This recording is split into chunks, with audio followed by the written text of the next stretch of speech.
The wealthiest knight in the realm had everything money could buy, yet he slept alone every night for 10 years.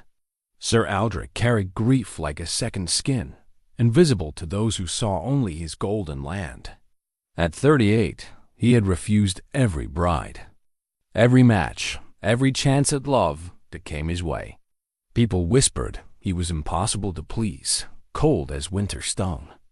They didn't know his heart had been buried on a battlefield with his first love. One stormy evening changed everything. Seeking shelter in a humble village tavern, he met Elen, a mute maid who served ale with gentle hands and eyes that seemed to see straight through his armor. She never spoke a word, but somehow filled the quiet spaces he had learned to fear. As winter trapped him in the village, Aldric found himself drawn to simple routines and shared silences. In her quiet world, he began to face wounds he never knew were still bleeding. What happens when love asks for presents instead of promises? Before we jump back in, tell us where you're tuning in from. And if this story touches you, make sure you're subscribed, because tomorrow I've saved something extra special for you. The morning sun cast long shadows across the courtyard of Ravenshollow Keep, where Sir Aldric stood watching his men practice their swordwork. At 38, he possessed everything a man could desire: vast lands stretching beyond the horizon, coffers heavy with gold, and a reputation that made kings seek his counsel. Yet, as he observed the young knights sparring with enthusiasm, he no longer felt. A familiar emptiness settled in his chest like armor that would never come off. His battle-worn sword hung at his hip, its leather grip polished smooth by decades of use. The weapon had seen him through countless campaigns, had drunk the blood of enemies, and saved his life more times than he could count. Now it felt more like a burden than a blessing, a reminder of all the violence that had shaped him into the man he'd become, and all the violence that had taken away the woman he'd loved. "My lord," came the measured voice of Thomas, his steward for the past 15 years. The older man approached with the careful gait of someone who'd learned to read his master's moods like weather patterns. "Lady Catherine's father has sent another letter requesting an audience about the marriage proposal." Aldric didn't turn from the training yard. "And what did you tell him, Thomas?" "The same thing I've told the others, my lord, that you are considering all options carefully." Thomas cleared his throat delicately. "Though I must say, this makes it the 43rd proposal you've declined in the past decade."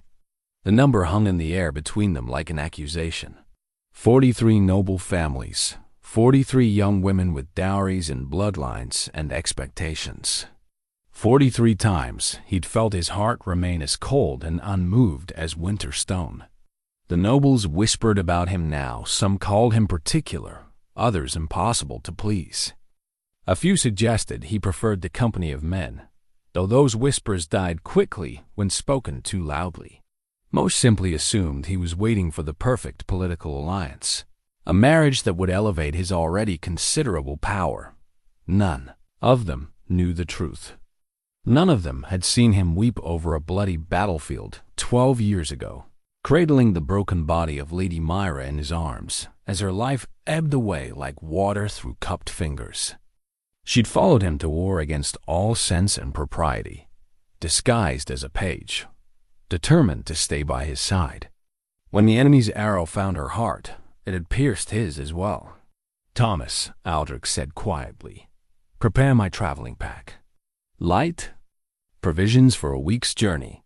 His steward's eyebrows rose slightly. "Are you planning to visit Lady Catherine's family after all, my lord?" "No." Aldric finally turned away from the training yard, where the clash of steel on steel continued its endless rhythm. "I need to ride, clear my head. Perhaps visit the northern villages, see how the harvest fares." It was a thin excuse, and they both knew it. Thomas had served him long enough to recognize the signs. The restlessness that came over his master like a fever, the need to escape the confines of his success and the weight of other people's expectations. These journeys had become more frequent in recent years, as if Aldric were searching for something he couldn't name. In truth, Aldric wasn't entirely sure what drove him to these wanderings. All he knew was that his grand hall felt more like a tomb with each passing year, filled with the echoes of conversations he'd never had and laughter he'd never shared. The servants moved through his keep like ghosts, efficient and invisible, maintaining a life that felt increasingly hollow. His bedchamber was the worst of all. The great four-poster bed, large enough for a family, stretched empty each night beneath tapestries that depicted romantic scenes from legend knights rescuing maidens, lovers meeting in moonlit gardens, all the stories he'd once believed would be his own. Now they mocked him with their bright colors and hopeful themes. Myra's memory lived in that room like an unwelcome guest who refused to leave. He could still see her there sometimes, in the moments between sleep and waking, her dark hair spread across the pillow beside him, her smile warm with promises they'd never had the chance to keep. She'd been 19 when she died, full of fire and conviction, believing that love could conquer anything, even war. He'd been younger then, too, only 26 and drunk on his own prowess with a sword. The world had seemed simpler, divided neatly between right and wrong, good and evil, love and hate. Myra had been his light in that darkness, the reason he fought so fiercely and the promise that waited for him beyond each battle. When she died, something fundamental had broken inside him, something that all his wealth and success had never been able to repair. "Will you be traveling alone, my lord?" Thomas asked, pulling Aldric back from his dark reverie. "Yes, just myself. And my horse. I want no entourage, no banners, no ceremony. Just a man on the road." Thomas nodded, though concern flickered in his weathered features. In his youth, Aldric had been gregarious, quick to laugh and eager for company. Now he seemed to prefer solitude, as if other people's joy were a language he'd forgotten how to speak. "How long will you be gone?" "I don't know." Aldric moved toward the keep's entrance, his boots echoing on the stone floors. "Send word to decline any more marriage proposals while I'm away. Politely, but firmly. And if they ask when you might reconsider?" Aldric paused at the threshold, looking back at the great hall that had once felt like home and now felt like a beautiful prison. The morning light streamed through tall windows, illuminating the rich tapestries, the polished furniture, the abundance that surrounded him like a golden cage. "Tell them," he said quietly, "that some men are not meant for marriage." The words tasted bitter in his mouth, but they felt true in a way that cut deep.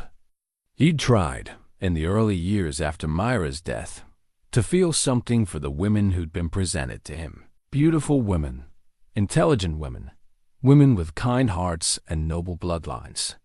But his heart remained stubbornly closed, locked, away behind walls of grief and guilt that he'd built so high he could no longer see over them. An hour later, he rode out through the keep's gates on his destrier, a magnificent black stallion named Thunder, who'd carried him through countless battles. The horse seemed to sense his master's restlessness and stepped high, eager for the open road and whatever lay beyond the familiar boundaries of home.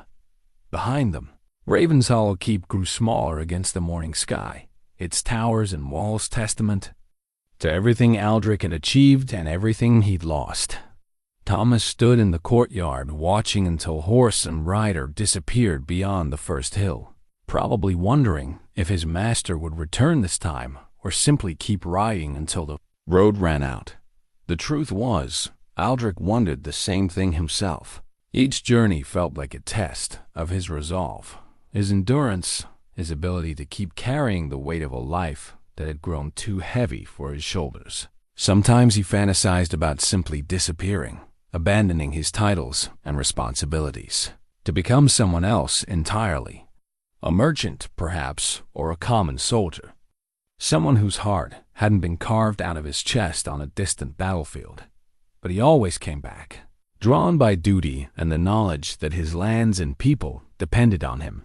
He was trapped by his own success, bound by chains of gold and obligation that were no less real for being invisible. as Thunder's hooves found their rhythm on the dirt road. Aldric allowed himself to imagine, just for a moment, what it would feel like to be truly free. To wake up one morning with no responsibilities, no expectations, no weight of the past dragging behind him like a chain. To meet someone who looked at him and saw not Sir Aldric the wealthy knight, but simply a man capable of love and deserving of happiness. Thought it was a dangerous fantasy, and he pushed it away before it could take root. Such dreams were for younger men, men whose hearts hadn't been shattered beyond repair. He was what he was, a knight without a quest, a lord without joy, a man whose greatest victory had been learning to survive his own emptiness. The road stretched ahead, winding through autumn-touched forests toward villages he'd never seen and people who wouldn't know his name or his story. For now, that was enough. The horse beneath him was strong, the day was bright, and somewhere ahead lay whatever came next, whether that was redemption, resignation, or simply another reason to keep riding toward a horizon that always seemed just beyond reach. 3 days into his journey, the sky began to darken with the promise of serious weather. Aldric had been riding through increasingly remote countryside, following old paths that wound between small farming communities and patches of ancient forest. The villages grew smaller and more scattered the farther he traveled from his own lands, until he found himself in territory he'd never seen before. When the first fat raindrops began to fall, he urged Thunder to a faster pace, hoping to reach shelter before the storm fully unleashed itself. But the weather had other plans. Within minutes, the gentle sprinkle became a steady downpour, and then transformed into a torrential deluge that soaked through his heavy traveling cloak as if it were made of cloth, instead of thick wool. Thunder's hooves splashed through rapidly forming puddles as they crested a small hill, and Aldric squinted through the driving rain to see a cluster of buildings huddled in the valley below. Smoke rose from several chimneys, and warm yellow light glowed in windows like beacons of refuge. At the center of it all stood a modest 2-story building with a wooden sign swinging violently in the wind, the Whispering Oak Tavern. By the time they reached the village, both horse and rider were thoroughly drenched. Aldric's boots squelched with each step as he dismounted in front of the tavern, his fine clothes plastered to his body and his dark hair streaming water. He looked nothing like the wealthy knight who had left Raven's Hollow Keep that morning. Just another traveler caught unprepared by the storm. The tavern's heavy oak door opened with a welcoming creak, releasing a wave of warmth, light, and a mingled sense of roasting meat, ale, and wood smoke. Aldric stepped inside, water dripping from his cloak onto the worn wooden floor, and found himself in a common room that felt like an embrace after the fury of the storm outside. The space was neither large nor grand, but it possessed something his own great hall lacked, a sense of genuine warmth and belonging. Rough-hewn beams supported the ceiling, their surfaces darkened by decades of smoke from the large stone fireplace that dominated one wall. Mismatched tables and chairs were scattered throughout the room, occupied by a handful of locals who looked up curiously at the newcomer, but without the suspicious wariness he often encountered in his travels. "God's mercy, you're soaked through," came a booming voice from behind the bar. A stocky man with graying hair and kind eyes emerged, wiping his hands on a leather apron. "Willem's the name, and this is my place. Come, get yourself by the fire before you catch your death." As Aldric moved toward the blessed warmth of the hearth, he became aware of a figure moving silently through the room, a woman carrying a wooden serving tray with practiced ease. She was perhaps in her early 30s, with auburn hair braided simply and pinned back from a face that was pretty in an unassuming way. But it was her eyes that caught his attention. Large, dark, and remarkably expressive, seeming to take in everything around her with a quiet intelligence.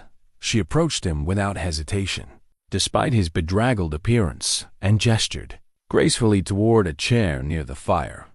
Her movements were economical but graceful, and she managed to communicate more with a simple tilt of her head and a gentle smile than most people did with lengthy speeches. "That's Ellen," Willem explained, following Aldric's gaze. "Best maid I've ever had, though she doesn't speak. Been with us nigh on 15 years now. Ellen, bring our guest some mulled wine to warm his bones, and see if Margot has any of that mutton stew left." The woman Ellen nodded and moved toward the kitchen with the same quiet efficiency she'd shown before. There was something profoundly peaceful about her presence, Aldric realized. In a world full of chatter and noise, her silence felt like a gift rather than a lack. "She was struck with a fever as a child," Willem continued, settling into the chair across from Aldric. "Lost her voice, but not her spirit, if you take my meaning. Smartest person in this village, I'd wager, though she'd never tell you so herself." Aldric found himself watching the doorway where Ellen had disappeared, oddly curious about this quiet woman who seemed to move through the world with such serene purpose. When she returned moments later with a steaming mug of wine scented with cinnamon and cloves, she placed it before him with a small bow of her head and a smile that seemed to convey genuine welcome. "Thank you," he said softly, and was rewarded with another of those expressive looks, this one conveying pleasure at his courtesy. Their eyes met for a moment, and Aldric felt something he hadn't experienced in years, a flutter of interest, of connection, of recognition that another living soul existed in the world. The feeling was so unexpected that it took him off guard. He'd grown accustomed to moving through life without truly seeing the people around him, everyone reduced to their function servants, stewards, petitioners, potential brides. But Ellen's quiet presence seemed to cut through all of that, demanding nothing but somehow inviting everything. "Will you be staying the night?" Willem asked, breaking the spell. "Weather like this, it's no night for traveling, and we've got a good room upstairs if you need it." Aldric dragged his attention back to the tavern keeper, suddenly aware that he'd been staring. "Yes, I think that would be wise. The storm seems determined to settle in for a while." "Aye, that it does.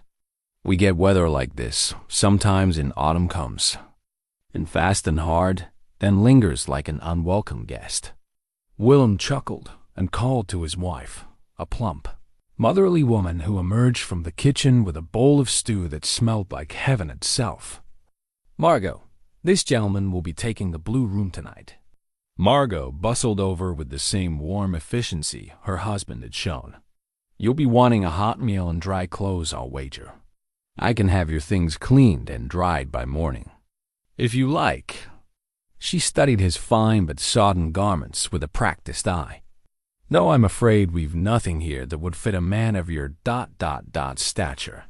She was being polite, but Aldric could see her taking in the quality of his boots, the fine leather of his belt, the subtle signs of wealth and status that clung to him even when waterlogged.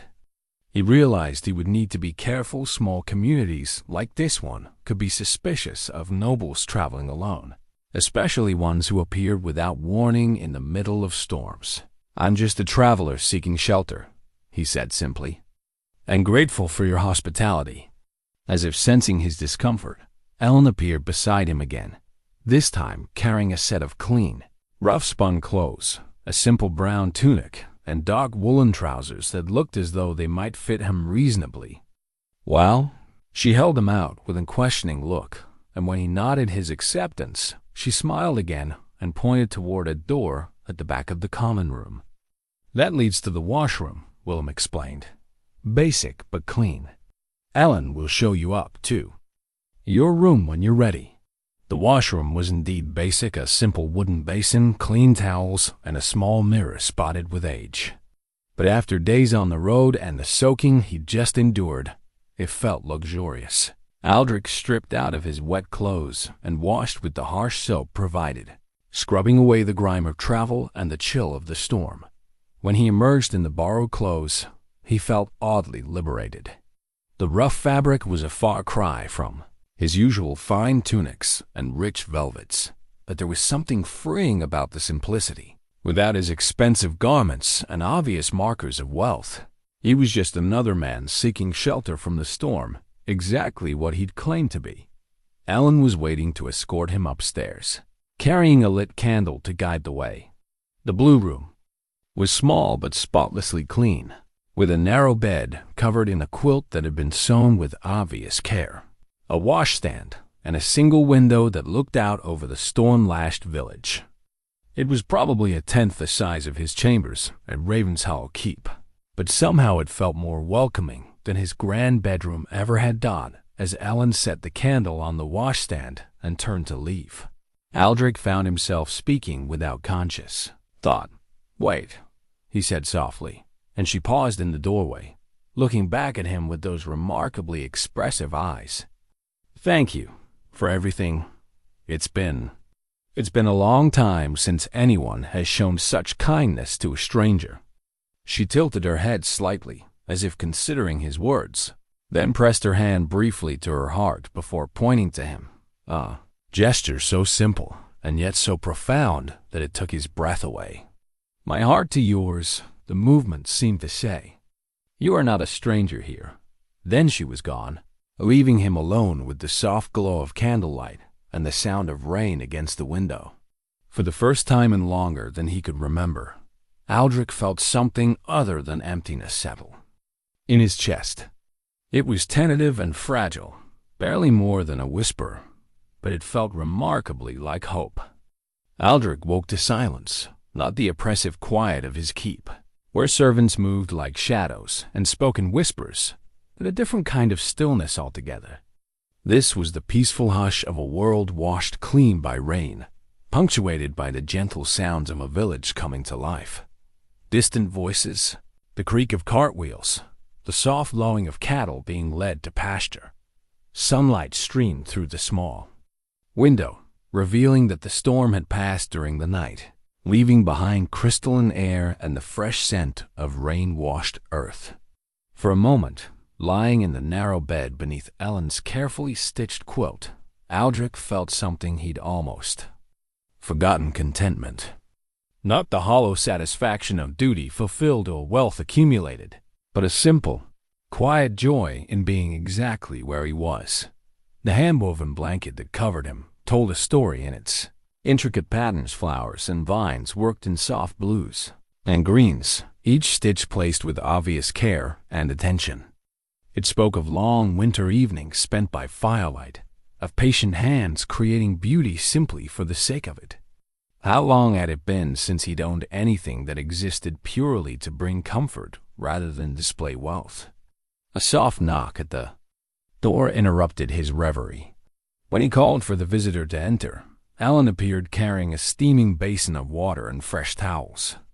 She moved with the same quiet grace he'd noticed the night before, setting down her burden with practiced efficiency before turning to meet his eyes. "Good morning," he said, sitting up and running a hand through his dark hair. "I hope I haven't slept too late." She shook her head with a gentle smile, then held up one finger, not in reproof, but in a gesture that seemed to say, "Take your time." There was no hurry in her movements, no sense that his presence created extra work or inconvenience. Instead, she seemed genuinely pleased to see him rested and comfortable as she prepared to leave. Aldric found himself speaking again. "The blanket, did you make it?" Elen paused, looking back at him with surprise. Then she nodded, a faint blush coloring her cheeks as if she were unused to having her handiwork noticed or praised. "It's beautiful," he said sincerely. "I've slept under silk and velvet, but nothing has ever felt quite so welcoming." The blush deepened, but her smile brightened as well. She pressed her hand to her heart again, that same gesture from the night before, then gestured toward the blanket and back to him. The meaning was clear: made with heart, given freely. After she left, Aldric dressed slowly in his own clothes, which had been cleaned and dried during the night. They felt strangely foreign after the simple comfort of the borrowed garments, too fine and elaborate for this peaceful place. As he descended to the common room, he found himself already missing the anonymous simplicity of the night before, The tavern's main room was brighter in daylight, revealing details he'd missed in the flickering firelight. The walls were lined with shelves holding not just the expected tankards and bottles, but also books, actual books, more than he would have expected to find in such a remote place.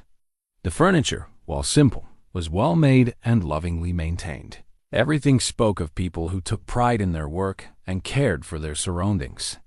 Ellen was moving between tables, clearing away the remnants of breakfast for the few guests who had risen early. She worked with the same serene efficiency he'd observed before, but now he noticed other things. The way she paused to straighten a crooked chair, the gentle touch she used when handling even the simplest objects, the small smile that graced her lips as she worked. Willem emerged from the kitchen, already dressed for the day's labor. "Morning, friend. I trust you slept well." That bed's seen its share of travelers over the years, but Ellen keeps the linens fresh and the room spotless. "Very well, thank you. Better than I have in months, actually." It was true, he couldn't remember the last time he'd slept so deeply or peacefully. "I should be moving on, but I wondered, is there anything I could do to repay your kindness? Some work that needs doing?" The offer surprised even him. When had he last volunteered for manual labor? At Ravenshollow Keep, he had servants for every conceivable task. But something about this place made him want to contribute, to be useful. Rather than simply entitled, Willem's eyebrows rose slightly. "Well, I won't say no to an extra pair of hands. The storm last night loosened some shutters, and there's always something needs fixing around a place like this. You sure you want to dirty those fine clothes of yours?" Aldric looked down at his expensive tunic and well-tailored breeches. "I think they'll survive. And if not, well, perhaps it's time I owned something a bit more practical." The morning passed in unexpected contentment. Working alongside Willem to repair storm damage, Aldric found himself remembering skills he hadn't used in years: how to plane a board smooth, how to set a hinge properly, how to judge whether a joint would hold under stress. His hands, soft from years of wielding nothing heavier than a pen or a wine cup, began to remember the satisfaction of productive work. Ellen appeared periodically with cups of cool water or ale, always seeming to know exactly when the men needed refreshment. She never interrupted their work or called attention to herself, but her presence was a constant, gentle blessing like sunshine warming his back or a breeze cooling his brow. During a break to eat the simple lunch Margot provided, Aldric found himself studying the village through the tavern's windows. It was larger than it had appeared in the storm, perhaps 50 buildings in all, clustered around a small green, where children played under the watchful eyes of their mothers. The people moved with purpose, but without the hurried anxiety he was accustomed to seeing in cities or at court. There was time here, time to greet neighbors, time to watch children play, time to notice the way sunlight fell across a doorstep. "Been here long?" Willem asked, following his gaze. "Just since last night, but it feels ... Aldric paused, searching for the right words. "Peaceful. Like time moves differently here." "Aye, that it does. Nothing much changes in Millbrook from year to year. Some might call it boring, but we find there's virtue in a quiet life. Less drama, more substance." Willem took a long drink of his ale. "What about you? Where are you bound?" It was a simple question, but Aldric found he had no ready answer. Where was he bound? He'd left home with no particular destination in mind, driven only by the need to escape the suffocating familiarity of his own success. Now, sitting in this humble tavern with honest work behind him and simple food before him, the prospect of returning to his empty keep felt less like going home and more like returning to prison. "I'm not entirely certain," he admitted. "I left on to clear my head, I suppose." Sometimes a man needs to step away from his usual life to remember who he is underneath all the expectations. Willem nodded sagely. "I know that feeling." Did a bit of wandering myself in my younger days, before I settled here with Margot. Sometimes the road teaches us things we can't learn any other way. Through the window, Aldric watched Elen emerge. From the kitchen garden, her arms full of late vegetables for the evening meal, she moved with the same peaceful purpose he'd observed all morning, as if she were exactly where she belonged and exactly who she was meant to be. When had he last felt that certainty about his own place in the world? The road should be clear. Enough for travel by tomorrow, Willem said, but his tone held no urgency. Though you're welcome to stay as long as you like. Always room for a man willing to lend a hand. Tomorrow. The word hung in the air like a question Aldric wasn't ready to answer. He should leave. He knew return to his responsibilities, his lands, his empty life of privilege and isolation. But as he watched Elen tend her garden in the afternoon sun, her movements graceful and sure, he found himself thinking not about tomorrow, but about all the tomorrows he'd wasted living a life that felt more like an elaborate performance than genuine existence. Perhaps, just perhaps, it was time to learn what it felt like to simply be present in his own life, instead of constantly fleeing from it. The next morning brought another decision point. And once again, Aldric found himself choosing to stay. The excuse was thin helping. Willem repair a section of fencing damaged by the storm, but no one questioned it. The truth was simpler and more complex than he cared to examine. He wasn't ready to leave this pocket of peace he'd stumbled into. It was during his third day at the Whispering Oak that he learned the truth about Elen's silence. He'd been working in the small courtyard behind the tavern, splitting firewood for the coming winter, when a group of village children appeared. They ranged in age from perhaps 5 to 12, and they gravitated toward Elen with the natural magnetism of flowers. Turning toward the sun, watching them interact was like observing an intricate dance performed in perfect silence. Elen's hands moved constantly as she communicated, not random gestures, but a sophisticated language of movement and expression that the children understood perfectly. They responded in kind, their small hands copying her movements as they told her about their day, their games, their small triumphs and disappointments. She learned it from old Marcus, the miller's father, Willem explained, noticing Aldric's fascination. He was born deaf, developed his own way of speaking with his hands. When Elen lost her voice to the fever, he taught her everything he knew. Now half the village can speak without words when they need to. Aldric set down his axe and moved closer, drawn by the beauty of this silent conversation. One of the children, a girl of perhaps 8 with serious dark eyes, was showing Elen something pressed between the pages of a small book, Wildflowers, carefully dried and preserved. Elen's face lit up with genuine delight as she examined each one, her hands shaping responses that made the child beam with pride. She collects them, the girl said, noticing Aldric's attention. She spoke aloud, apparently for his benefit. Elen knows all the flowers and herbs, even the ones that only bloom at certain times. She has books about them. Books, of course she did. Those volumes he'd noticed on the tavern shelves weren't just decoration. They were Elen's library, her connection to knowledge and learning despite the isolation of village life. The pressed wildflowers tucked between pages weren't mere decoration either, but careful documentation, the work of someone who observed the world with scientific precision. When the children finally dispersed to their afternoon chores, Elen remained in the courtyard, tending to a small herb garden tucked against the tavern's back wall. Aldric approached slowly, not wanting to startle her, but she looked up at his approach with that same welcoming smile he'd come to anticipate. "May I?" he asked, gesturing toward the garden. At her nod, he knelt beside her among the carefully tended rows. The scents were intoxicating: rosemary and thyme, sage and lavender, plants both familiar and foreign, arranged with the same thoughtful care he'd seen in everything she touched. She pointed to various herbs and then to herself. "And Somehow he understood that she was offering to teach him their names and uses. For the next hour, they worked together in companionable silence, Elen showing him how to pinch back the flowers to encourage leaf growth, which plants could be harvested now and which needed more time to mature.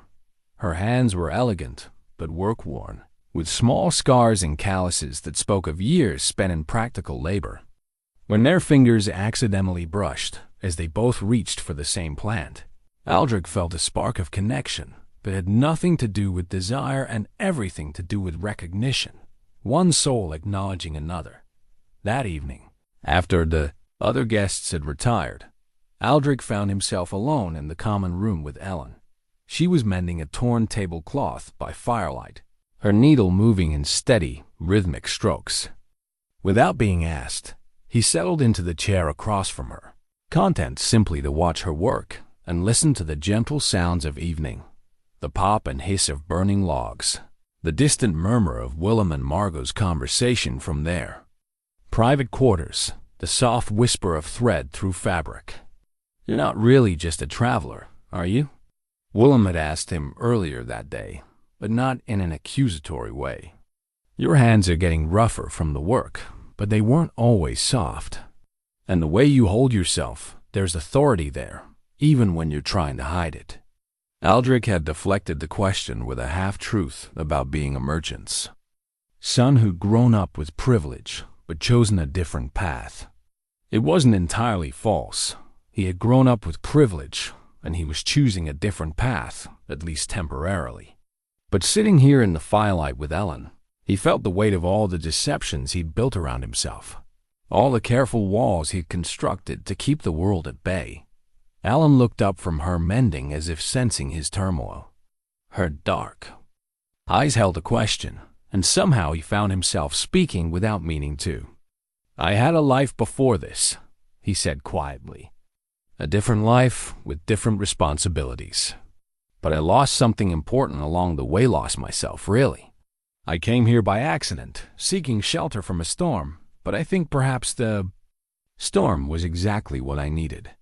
She set down her needle and leaned forward slightly, encouraging him to continue. There was no judgment in her expression, no curiosity about his status or wealth, only the patient attention of someone willing to listen to whatever he needed to say. "I've spent so many years running from grief that I forgot how to live with joy.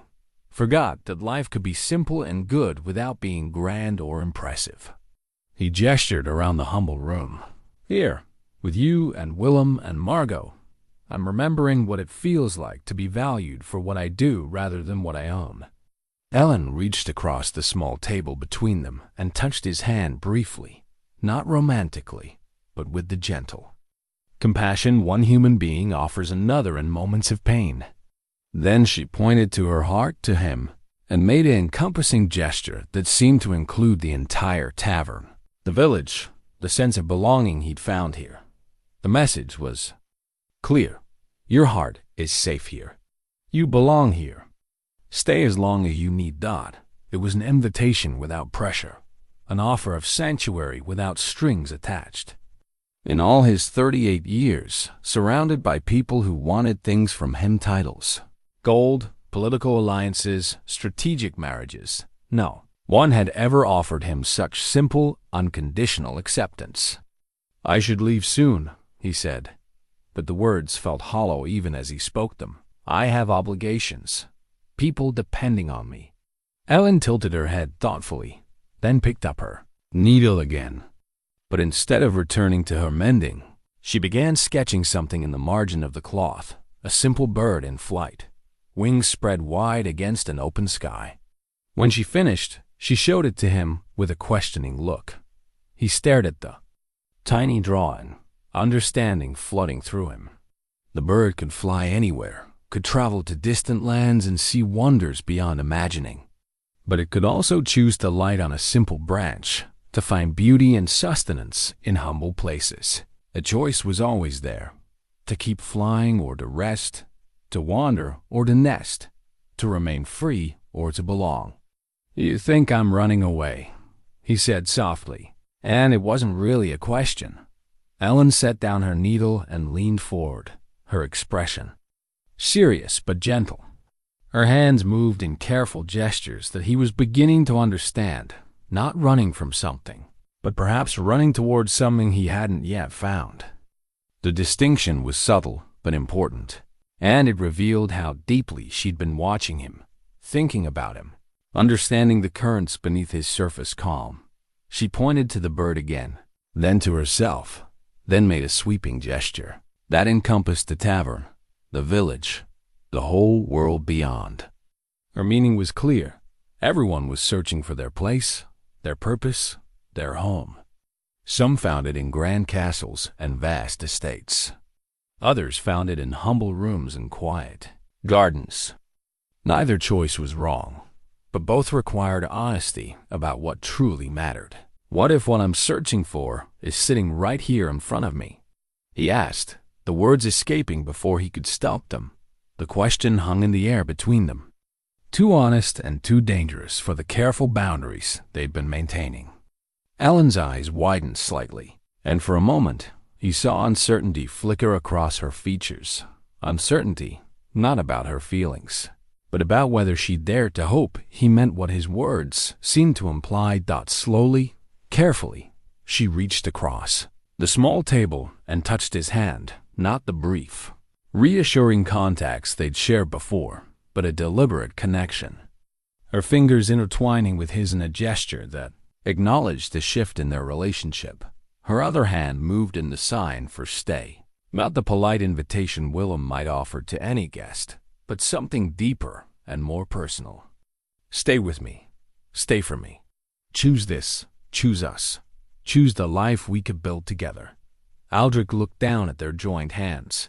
Her work-roughened fingers threaded through his own, and felt the last of his defenses crumble. For weeks, he'd been telling himself that what he felt for her was gratitude, companionship, the natural affection of lonely people finding solace in each other's company. But sitting here in the firelight with her touch warming his skin and her eyes holding his with such gentle courage, he could no longer deny the truth. He was falling in love with her, had been falling in love with her since that first night when she'd brought him mulled wine and dry clothes without being asked. Every shared silence, every chess game, every moment of working side by side in her garden had been another step deeper into feelings he'd thought were dead and buried with Myra. But this was different from what he'd felt for his first love. That had been the passionate, consuming fire of youth, all heat and intensity and dramatic gestures. This was warmer, steadier, more like the glow of banked coals that could burn for years without ever going out. It was love built on understanding and respect, on shared values and complementary strengths, on the recognition of two souls that fit together like pieces of the same puzzle. "I never expected this," he whispered, lifting their joined hands to press a gentle kiss to her knuckles. "I came here broken, running from everything that mattered, convinced I was incapable of feeling anything real again. And you showed me what it means to be truly alive." Ellen's free hand moved to her heart, then to his, then spread wide to encompass the space between them. Heart to heart, life to life, future to future. The gesture was so eloquent, so full of promise and possibility, that it took his breath away. They sat like that for a long time, hands joined, hearts open, watching the fire burn low while the Wailolo tavern settled into peaceful quiet around them. Outside, the wind had picked up, rattling the windows and promising more storms to come. But inside their small circle of warmth and understanding, Aldric felt safer and more at peace than he had in 12 long years of running from his own capacity for joy. When they finally separated to retire for the night, it was with the unspoken understanding that something fundamental had changed between them. They were no longer just a lonely night and a kind tavern maid offering each other temporary comfort. They were two people who'd found love in the most unexpected place, and now had to decide whether they were brave enough to reach for the happiness that lay just within their grasp. A week passed, then another, and still Aldric found reasons to remain in Millbrook. The fence repairs had long since been completed, but Willem always seemed to have another small project that could benefit from an extra pair of hands. More importantly, Aldric found himself genuinely useful here in ways he'd never been at Ravenshollow Keep, where armies of servants made his actual presence largely ceremonial. He'd taken to rising early and joining Willem in the daily routine of running the tavern, checking supplies, tending the small stable, ensuring everything was ready for the day's guests. The work was humble but satisfying, and he discovered muscles he'd forgotten he possessed as his body remembered the rhythm of physical labor. But it was the evenings he treasured most, when the common room would empty of travelers and locals, leaving just the four of them, Willem and Margot, himself, and Elen. These quiet hours had become sacred to him, filled with gentle conversation, simple tasks, and the growing understanding that was developing between himself and the silent woman who seemed to see straight through all his carefully constructed defenses. It was during one such evening that Willem produced a chess set carved from local wood, its pieces worn smooth by years of handling. "Ellen's been wanting to learn this game for ages," he said, setting up the board on the small table by the fire. "But Margot and I never had the patience for it. You seem like a man who might know his way around a chessboard." Indeed he did. Chess had been one of his tutor's favorite methods of teaching strategy and forward thinking, and he'd spent countless hours over the years studying the game's intricacies. But as he looked at Ellen's interested expression, he realized this would be different from any chess he'd played before. Teaching without words proved to be its own fascinating challenge. Ellen was clearly intelligent, that much had been obvious from their first meeting, but explaining the complex movements and interactions of chess pieces required a completely different approach than he'd ever used. Instead of simply telling her the rules, he had to show her, move by move, until she began to understand the underlying patterns. Her hands proved as eloquent in chess as they were in everything else.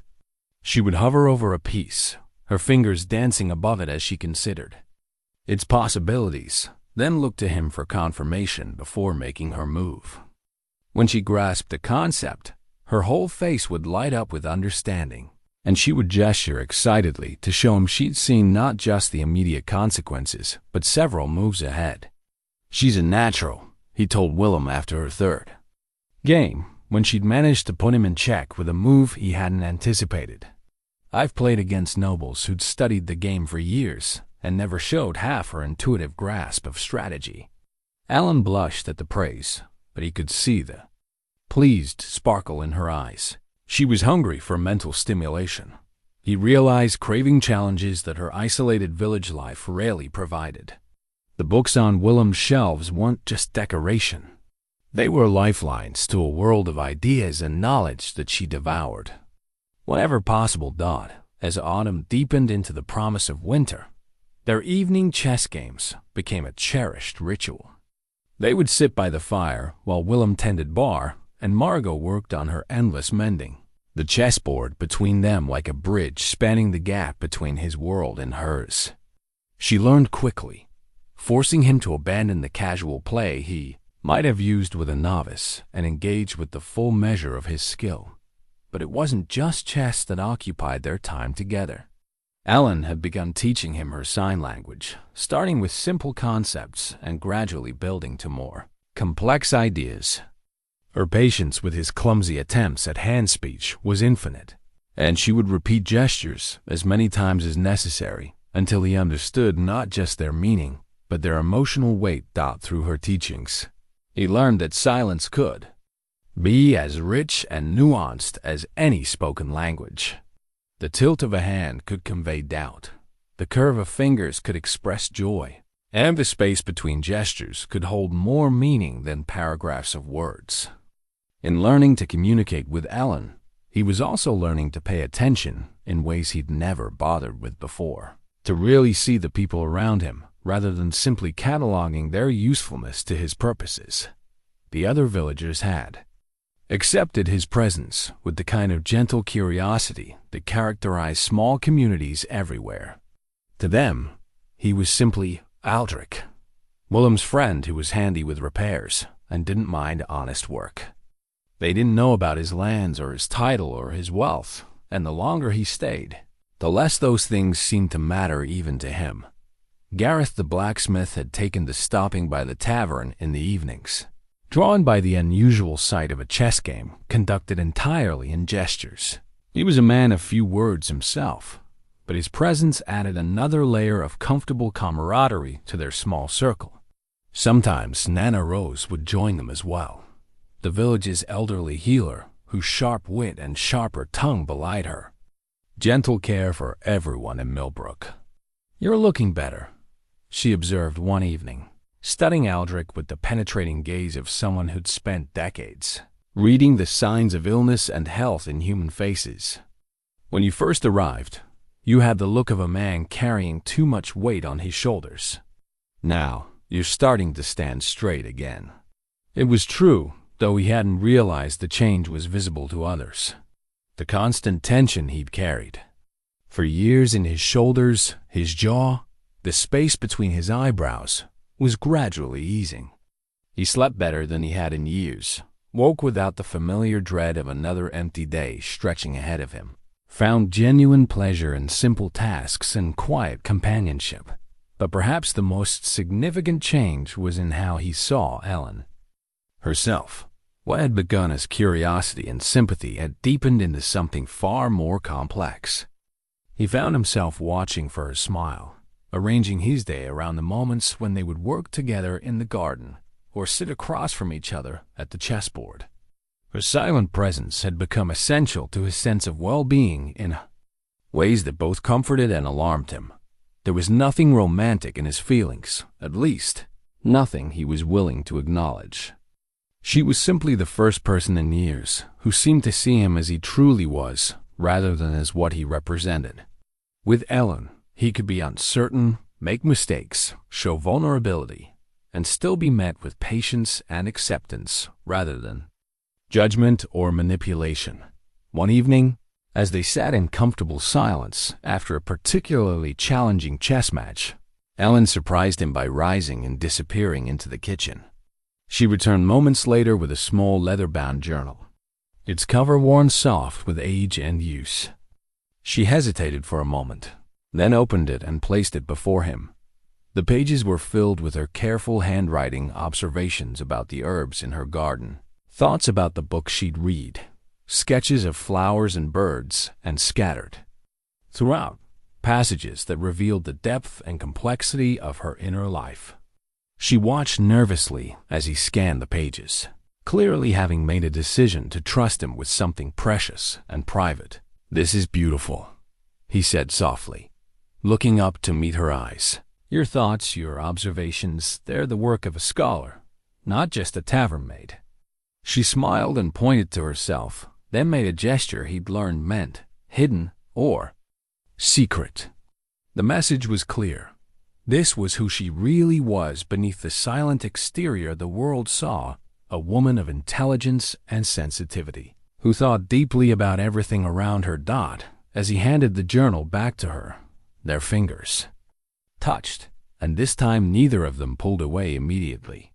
In that moment of connection, Aldric felt something shift inside his chest, not the sharp crack of breaking, but the gentle movement of something that had been frozen finally beginning to thaw. October brought the village's harvest festival, and with it, Aldric's first real test of how completely he'd been accepted into the community.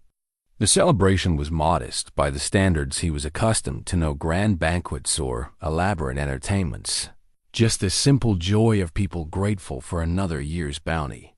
But there was something pure about it that put the expensive festivals at court to shame. Ellen had spent days preparing for the celebration, working alongside Margot to bake bread and prepare preserved foods for the winter months ahead. Aldric found himself drawn into the preparations as well, helping to move tables and benches into the village square, hanging lanterns from tree branches, and even contributing his inexpert assistance to the decoration of the harvest displays. He was arranging pumpkins and gourds when Ellen appeared beside him, carrying a garland of autumn leaves she'd woven together. Without words, she gestured for him to help her drape it across the makeshift stage where the village musicians would play. Working together to hang the decoration, their hands brushed repeatedly, and each touch sent small shivers of awareness through him that he tried his best to ignore. When the garland was properly positioned, Ellen stepped back to admire their handiwork, then turned to him with a smile that seemed to hold more warmth than simple friendship. For a moment, they stood close enough that he could smell the faint lavender scent that clung to her hair, could see the flecks of gold in her dark eyes. The urge to reach out and touch her face was so strong it nearly overwhelmed his better judgment. Instead, he stepped back and busied himself with rearranging pumpkins that were already perfectly arranged. This was dangerous territory feelings. He'd thought dead beginning to stir, walls he'd built to protect himself starting to crumble. He'd come to Millbrook to escape his problems, not to create new ones. But as the afternoon wore on and the festival began in earnest, those concerns seemed less important than the simple pleasure of being part of something larger than himself. The villagers had gathered in the square as the sun began to set, bringing food to share and instruments to play.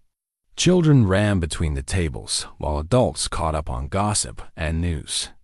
It was exactly the kind of scene he'd observed from a distance countless times, but never been part of. Willem appeared at his elbow with a mug of the village's potent ale. "Quite a gathering, isn't it? We may be small, but we know how to celebrate properly." "It's wonderful," Aldric replied, and meant it. "I can't remember the last time I attended a festival that felt so genuine." "Aye, that's the virtue of keeping things simple. When you're not trying to impress anyone, you can focus on actually enjoying yourself." Willem raised his mug in a casual toast. "Here's to simple pleasures and good company." As full darkness fell, the musicians struck up a lively tune, and couples began to form for dancing. Aldric watched from the edge of the crowd, content to observe, when he noticed Ellen standing alone near the refreshment table. She was watching the dancers with wistful eyes, her foot tapping unconsciously to the rhythm of the music. Without quite meaning to, he found himself walking toward her. When she noticed his approach, she smiled but looked away quickly, as if embarrassed to be caught longing for something she thought she couldn't have. The sight of that brief vulnerability cut through his defenses like a blade. "Would you dance with me?" he asked softly, extending his hand. Her eyes widened with surprise, and she glanced around as if to make sure he was really talking to her. Then she shook her head with a rueful gesture that clearly meant, "I can't. I don't know how." "Neither do I," he admitted with a smile. "At least, not this kind of dancing. I was taught formal court dances, all rigid steps and careful positioning. But this looks like it's more about feeling the music than following rules." She tilted her head thoughtfully, then looked back at the other couple swaying and spinning with joyful abandon. Slowly, almost hesitantly, she placed her hand in his dot. Her touch was warm and slightly rough from work, her fingers smaller than his, but surprisingly strong. As he led her toward the edge of the dancing area, he felt that strange flutter in his chest again, part nervousness, part anticipation, part something deeper that he wasn't ready to name. They began tentatively, uncertain of the steps and rhythm. But gradually, as the music wrapped around them and the warmth of shared movement took hold, they found their own rhythm. Ellen was a natural dancer, her body responding to the music with the same intuitive grace she brought to everything else. When he spun her gently, she laughed, a sound he'd never heard from her before, breathy and melodic and utterly enchanting. The world narrowed to just the two of them, moving together under the lantern-lit sky. Her hand in his, her eyes bright with joy, the soft whisper of her skirts as they swayed to the music. It was perfect in a way that had nothing to do with technical skill and everything to do with connection. When the song ended, They stood still. For a moment, hands still joined, both breathing slightly harder from the exertion and the intensity of the moment. Around them, other couples were changing partners or taking breaks, but neither of them moved to separate. "Thank you," Aldric said quietly. "I haven't felt this alive in longer than I can remember." Ellen's response was a gesture he'd never seen before. She touched her heart, then his, then spread her arms to encompass the festival, the village, the star-filled night around them. The meaning was unmistakable. This moment, this feeling, this connection, it's ours to keep. The realization hit him like a physical blow. Somewhere between the chess games and the garden work, the shared silences and the gentle touches, he'd fallen in love with her. Not the desperate, consuming passion he'd felt for Mira in his youth, but something deeper and more sustainable, a love built on understanding and respect, on shared values and complementary strengths. The knowledge should have terrified him. Instead, as he looked into Ellen's eyes and saw his own feelings reflected there, he felt a peace settle over him that he hadn't experienced in 12 years. This was what had been missing from his life. Not grand gestures or dramatic declarations, but quiet moments of perfect understanding with someone who saw him completely and loved him anyway. As they walked back toward the tavern later that night, the festival winding down behind them, Aldric found himself thinking about the future for the first time in years. Not the burdensome obligations that awaited him at Ravenshollow Keep, but the possibility of a different kind of life entirely. A life where he could wake up each morning with purpose, where his days would be filled with meaningful work and quiet joy, where the woman beside him would be his partner in all things. It was a dangerous dream, he knew. He had responsibilities, obligations that went far beyond his own desires. But as Ellen's hand brushed his in the darkness, as they walked together through the peaceful village that had become his sanctuary, he allowed himself to believe, just for a moment, that perhaps some dreams were worth the risk of pursuing. The chess set they'd been using waited on their usual table, the pieces arranged for tomorrow's game. But tonight, as they bid each other good night with touches that lingered just a moment longer than friendship required, Aldric understood that they were playing a different game, entirely one, with much higher stakes and infinitely greater rewards. Messenger arrived on a gray November morning when the first frost had silvered the grass and the smell of winter hung sharp in the air. Aldric was in the courtyard splitting kindling when he heard the sound of hooves approaching at speed, not the casual pace of a traveler, but the urgent rhythm of someone carrying important news. His blood went cold even before he saw the familiar colors of Ravenshollow Keep displayed on the rider's surcoat. Thomas had found him, which meant his carefully constructed refuge was about to crumble around him. The messenger, a young man Aldric recognized as one of his newer guardsmen, dismounted with obvious relief. "Sir Aldric, thank God, I've found you. Lord Thomas sent me with urgent news. You must return to Ravenshollow immediately." Aldric set down his axe slowly, aware that Willem and several curious villagers had emerged to witness this scene. In a few words, his carefully maintained anonymity would be shattered, and with it, the simple life he'd been building here. "What news?" he asked quietly, though he was already steeling himself for the answer. The messenger glanced around at the assembled audience, clearly uncomfortable with discussing his lord's business in front of strangers. "Perhaps we could speak privately." "My lord? My lord!" The title hung in the air like an accusation, and Aldric saw Willem's eyebrows rise in surprise. But it was Ellen's reaction that cut him deepest, the way her face went suddenly still, the confusion and hurt that flickered across her features as she realized he was not who he'd claimed to be.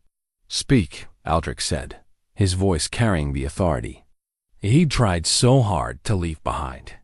"These people have shown me nothing but kindness. They deserve to hear whatever concerns me." The messenger straightened, recognizing the command in his lord's tone. "Lord Garrett of Westmark has allied with the Blackwood brothers and 2 other neighboring lords.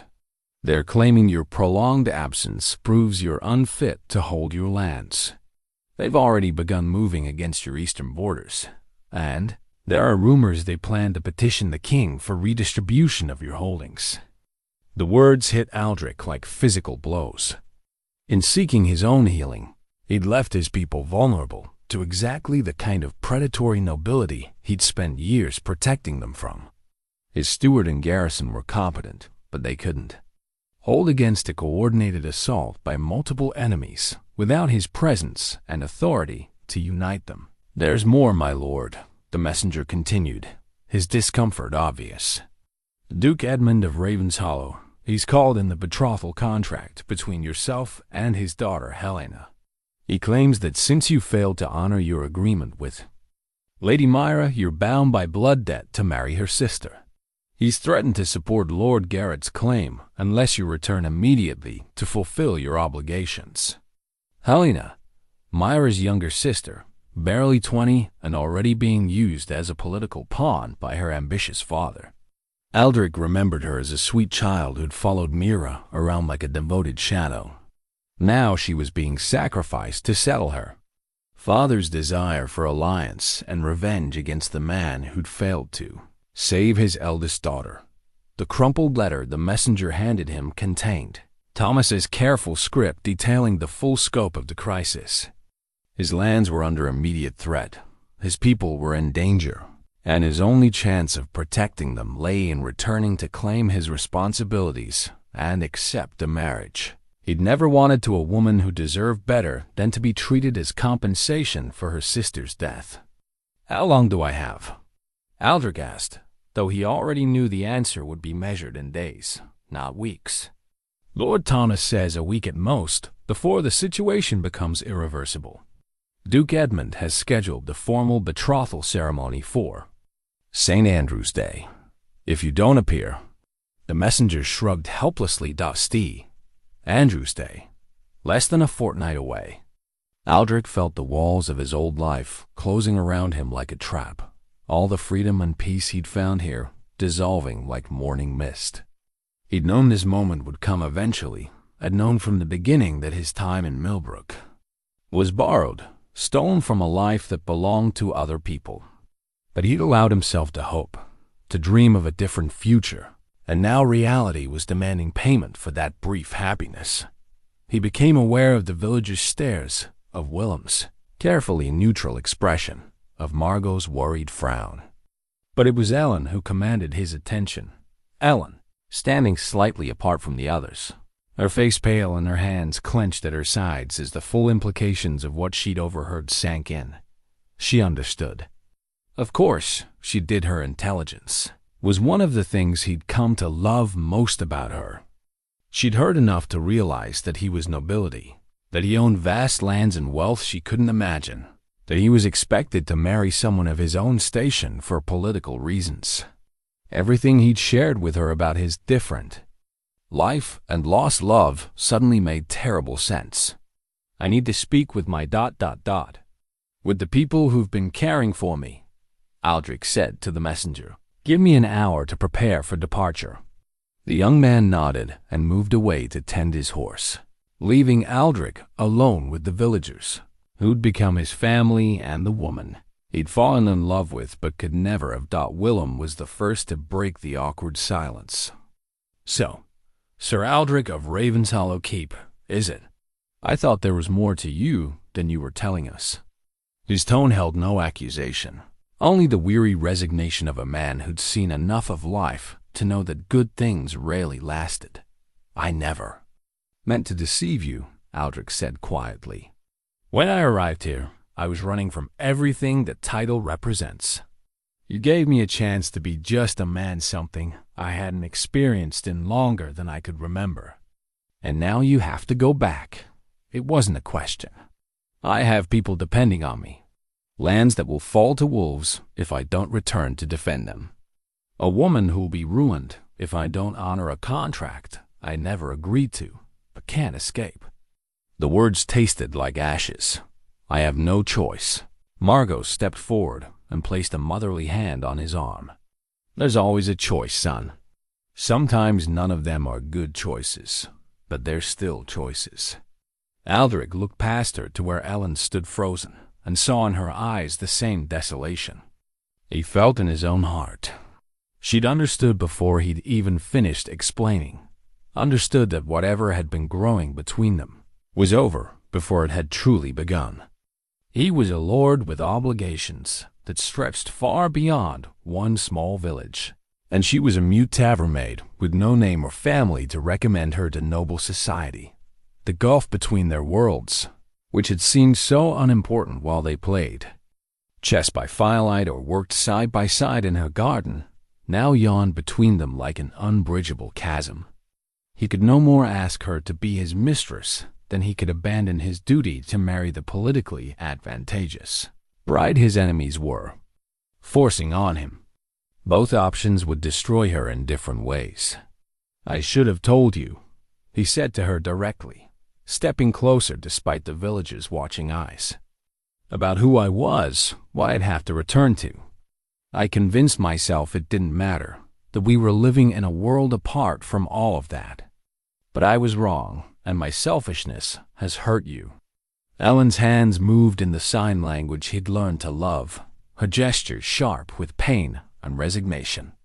"I knew you would leave eventually. I just didn't know why." "I don't want to leave," he replied in the same silent tongue, not caring who saw his admission. "I want to stay here with you forever, but if I do, innocent people will suffer for my happiness."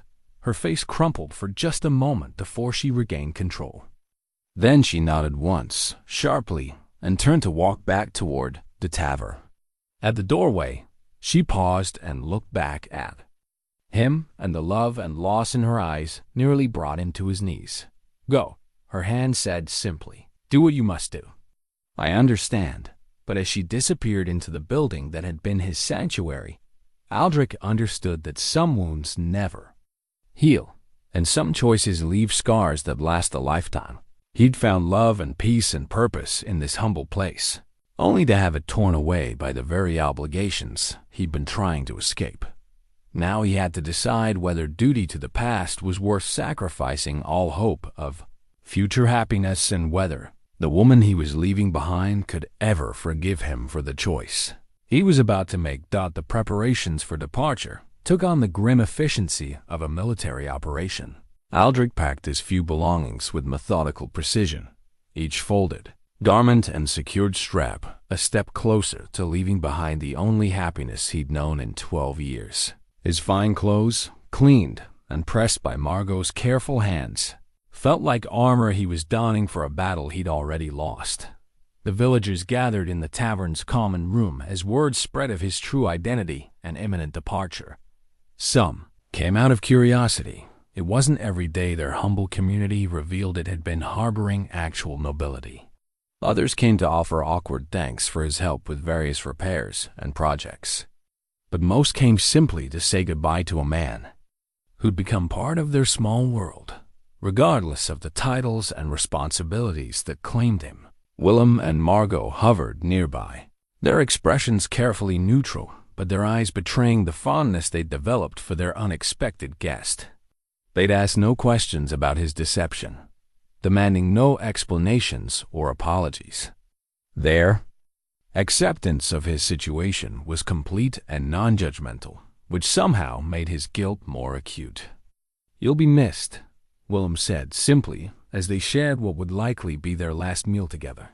"Millbrooks had plenty of visitors over the years, but few who threw themselves into our little community the way you did. The work here gave me purpose I'd forgotten I could feel," Aldric replied, cutting his meat with deliberate care. "I wish circumstances allowed me to stay." "Circumstances have a way of changing," Margot observed quietly. "What seems fixed today might look different tomorrow." It was a gentle encouragement, but they all knew the reality of his situation. Lords didn't abandon their responsibilities for love, no matter how deeply felt. Duty came first, had to come first, or the entire structure of their world would collapse into chaos. Elen had not appeared for the meal, and her absence sat at the table like an unwelcome guest. Aldric had caught glimpses of her throughout the day tending the kitchen garden with unusual intensity, scrubbing tables that were already spotless, moving through her routines with the mechanical precision of someone trying not to think. She was avoiding him, and he couldn't blame her for a dot as the evening wore on and the common room emptied of well-wishers. Aldric found himself alone with his hosts and the weight of words he needed to say but didn't know how to form. The firelight cast dancing shadows on the walls, and the familiar sounds of the tavern settling for the night should have been comforting. Instead, they felt like a requiem for the life he was leaving behind. "About Ellen," he began, then stopped. Unsure how to continue. Willem and Margot exchanged a look, the kind of wordless communication that came from decades of marriage and mutual understanding. "We've seen how you look at each other," Margot said gently. "And we've seen how she's changed since you've been here. More alive, somehow. More present in her own life." "She loves you," Willem added bluntly. "As for weeks now, though, she's too proud to show it openly. Question is, what are you going to do about it?" The question hung in the air like an accusation. What was he going to do about it? The practical answer was nothing. He would leave, marry Helena as politics demanded, and let time dull the sharp edges of what he felt for the woman upstairs. It was the sensible choice, the honorable choice, the choice that protected everyone involved from further pain. "I can't ask her to be my mistress," he said quietly. "She deserves better than a stolen life on the margins of respectability. And I can't abandon my obligations to be with her, no matter what my heart wants. Can't you?" Willem asked, his weathered face serious in the firelight. "Or won't you?" The distinction hit like a physical blow. Can implied impossibility, circumstances beyond his control. One implied choice, a decision he was making despite alternatives. "My people will suffer if I don't return," Aldric said. But even as he spoke the words, he heard the defensive tone creeping into his voice. "My lands will fall to enemies who'll rule them with cruelty and greed. The farmers, the merchants, the craftsmen, they'll all pay the price for my selfishness. And if you go back? If you marry this Helena and fight off your enemies, what then?"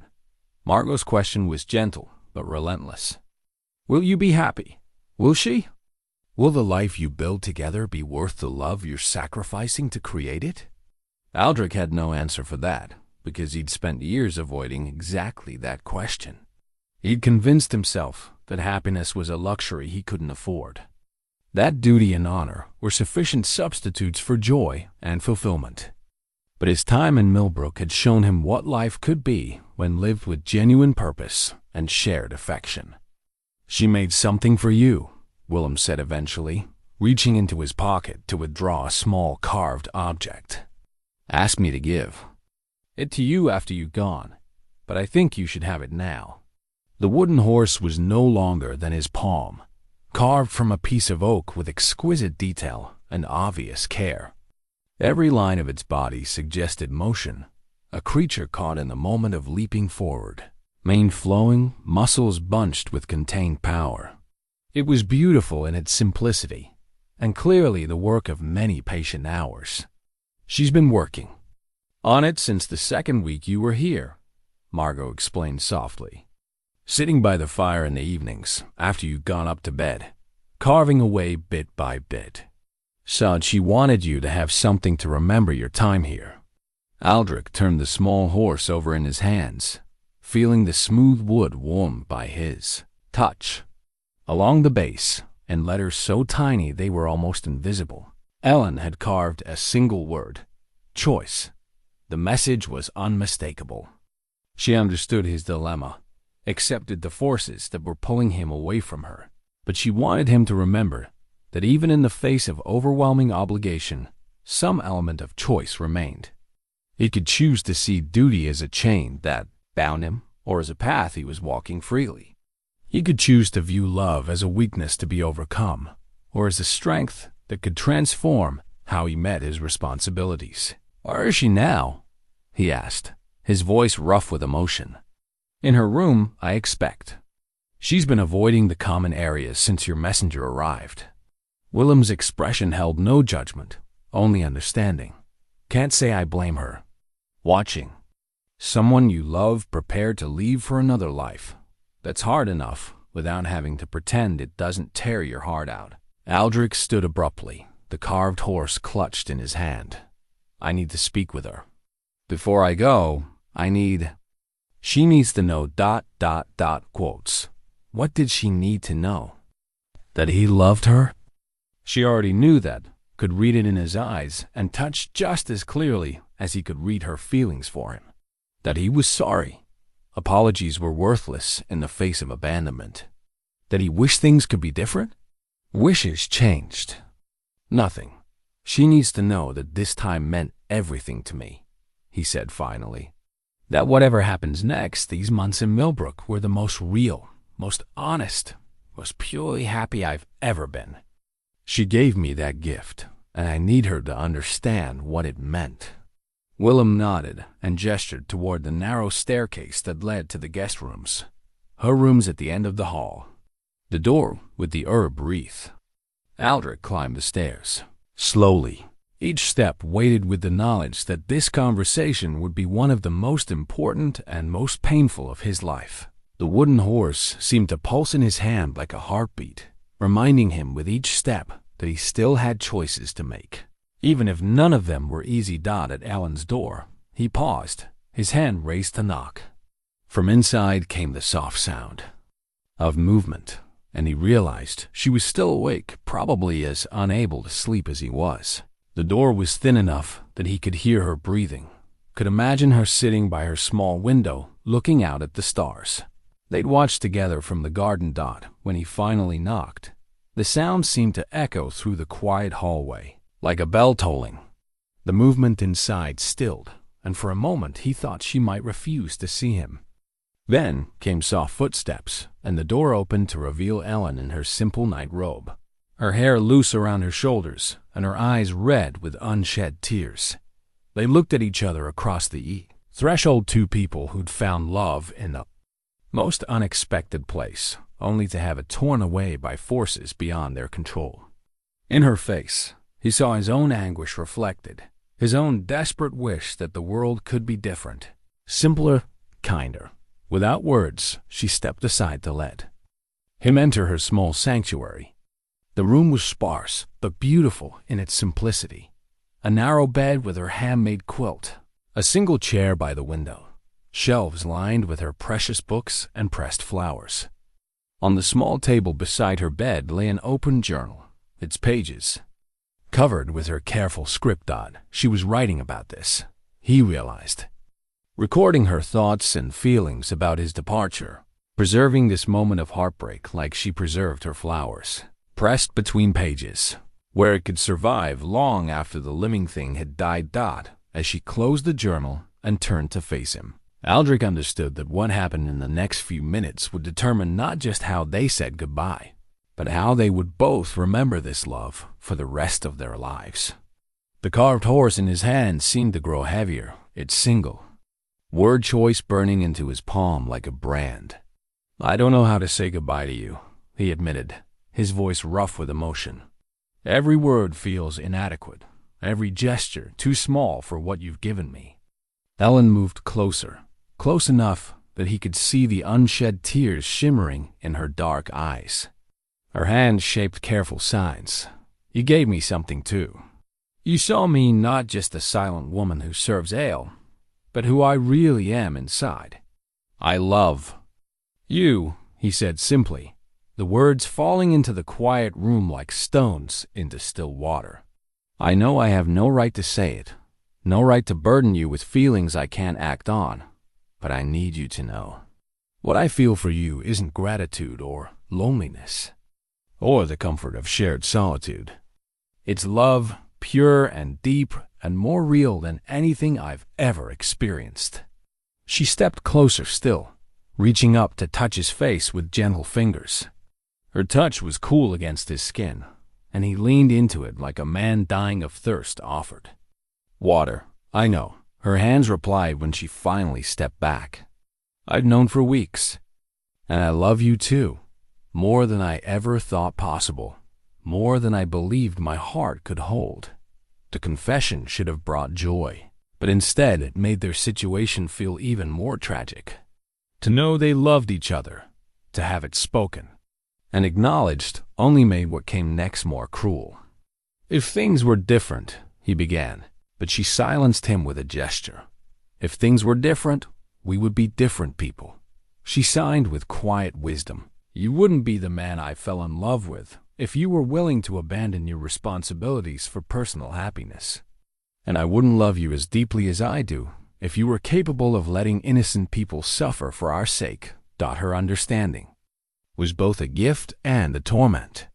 She saw exactly who he was, the knight who couldn't turn away from duty, the leader who carried the weight of others' lives on his shoulders, the man who would sacrifice his own happiness rather than cause suffering to those who depended on him. She loved him for those very qualities, even as they made it impossible for them to be together. "What do I do with this feeling?" he asked helplessly. "How do I go back to the life I had before, knowing what I'm leaving behind?"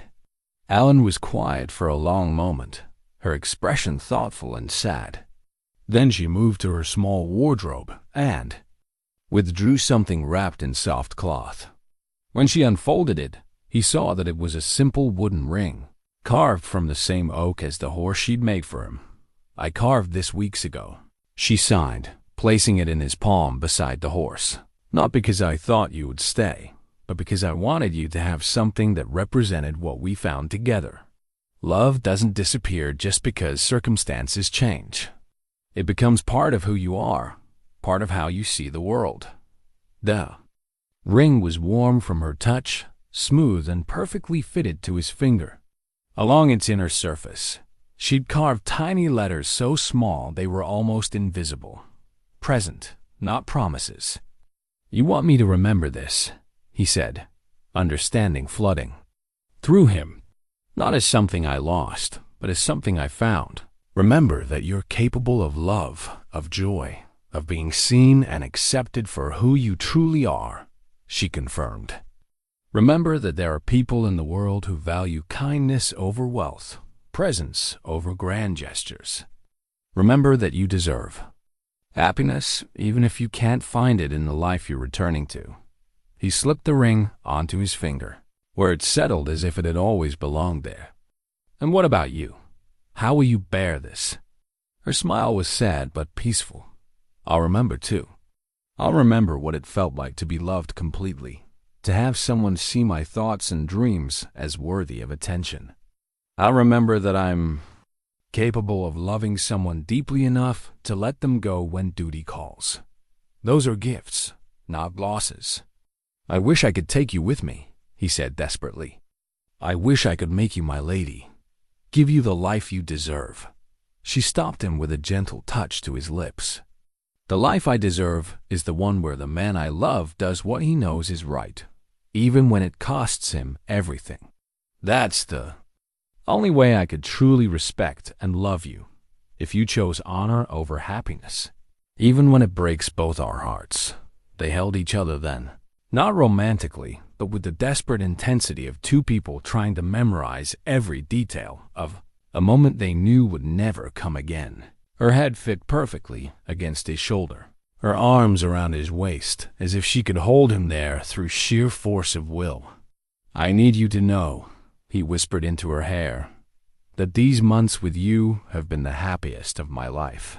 Whatever happens next, wherever my duties take me, part of me will always be here in this room, in this village, with you.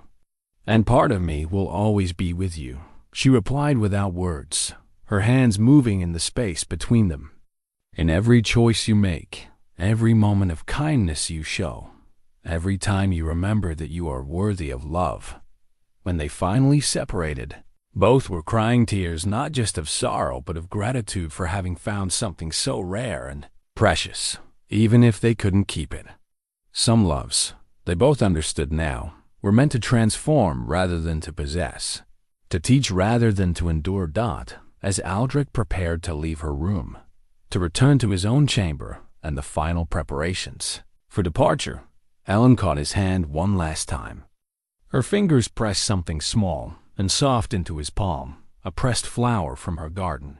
One of the wildflowers she'd been showing to the village children that first day he truly noticed her dot to remember. She signed simply, to remember. That beautiful things can grow in the humblest places, and that love exists even when it can't be kept. He closed his fingers around the flower, feeling its papery texture against his skin. "I'll remember," he promised. "I'll remember everything." As he walked back to his own room, the wooden horse in one pocket and the pressed flower in the other, Aldric felt the full weight of the choice he'd made settling on his shoulders. Tomorrow he would leave this place and return to a life of duty and obligation, to a marriage that would protect his lands but imprison his heart. But tonight, for these last few hours, he could hold on to the memory of Elen's love like a candle. Flame in the darkness, small but steady, warming him against the cold journey ahead. The journey back to Ravenshollow Keep took 3 days of hard riding, but it felt like a descent into a former life that no longer fit. With each mile that passed beneath Thunder's hooves, Aldric felt the simple peace of Millbrook slipping away, replaced by the familiar weight of obligations and expectations that had driven him to flee in the first place. Thomas was waiting in the courtyard when he arrived, relief and worry warring in the older man's weathered features. "My lord, thank God you've returned. The situation has grown worse since I sent the messenger." "How much worse?" Aldric dismounted and handed Thunder's reins to a stable boy, noting how the servant's eyes followed him with a mixture of relief and curiosity. His absence had clearly been felt throughout the keep.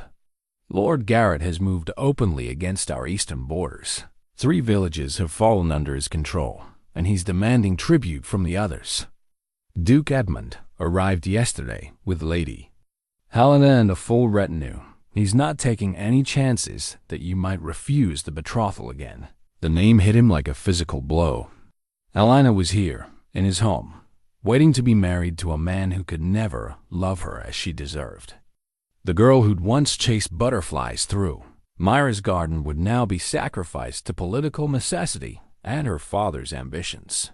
"Where is she now?"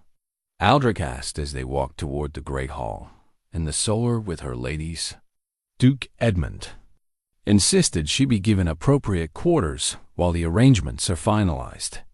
Thomas paused, his expression carefully neutral.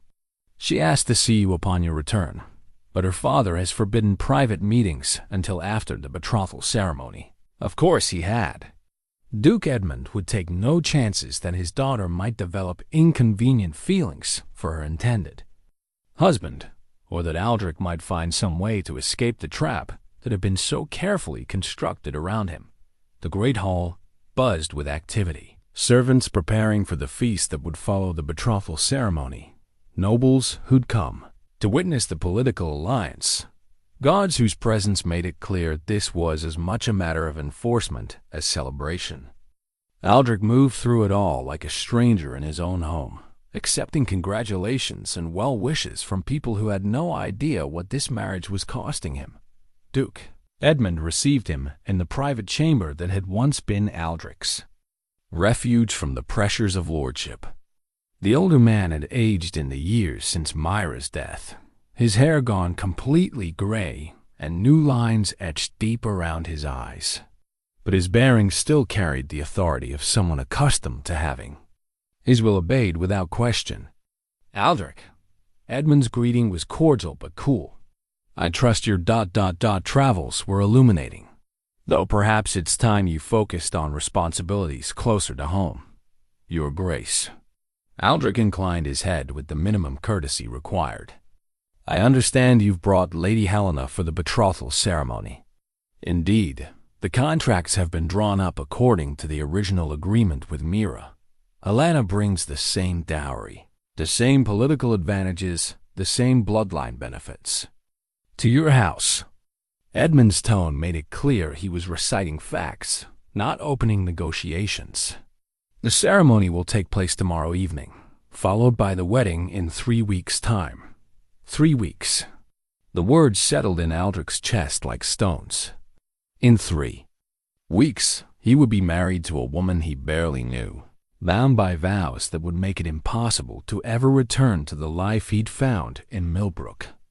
Ellen would fade into memory, becoming just another road not taken, another sacrifice made on the altar of duty and honor. "I would like to speak with Lady Helena," Aldric said carefully. "Privately?" Edmund's eyes sharpened. "I hardly think that's necessary. The arrangements are made. The alliance is settled. What purpose would such a meeting serve?"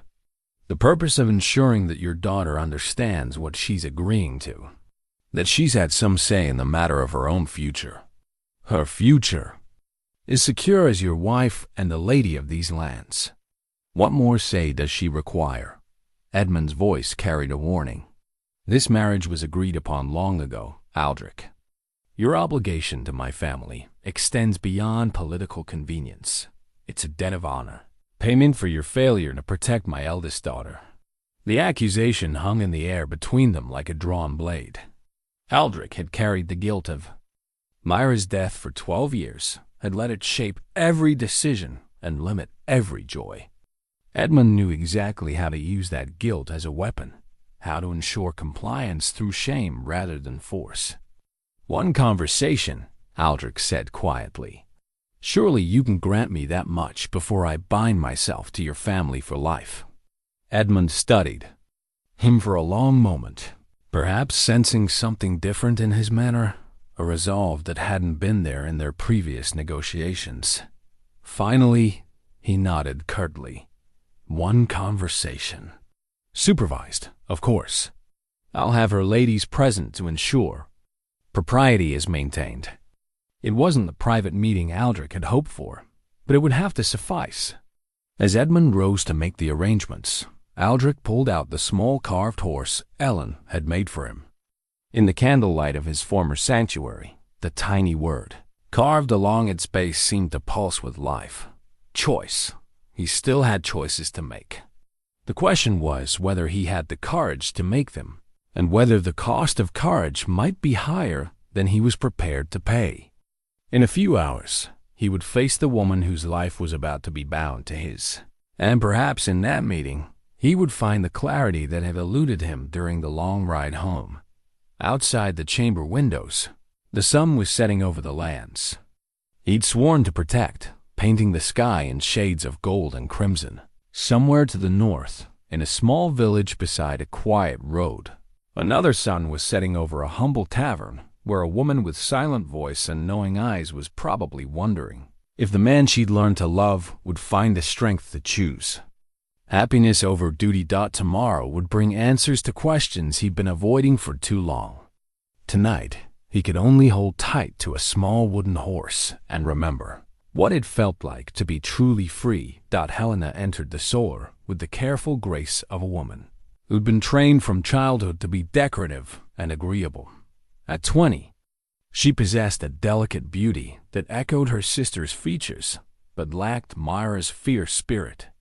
Her pale blue gown was perfectly chosen to complement her coloring, her golden hair arranged in elaborate braids that spoke of hours spent in preparation for this meeting. But it was her eyes that gave Aldric pause, large, sad, and holding a resignation that no 20-year-old should possess. She curtsied deeply, her movements precise and practiced, while her two ladies-in-waiting positioned themselves near the window with their embroidery, close enough to observe, but far enough away to allow conversation. "My lord," Helena said softly, her voice carrying the musical quality that ran in her family. "Father said you wished to speak with me, Lady Helena."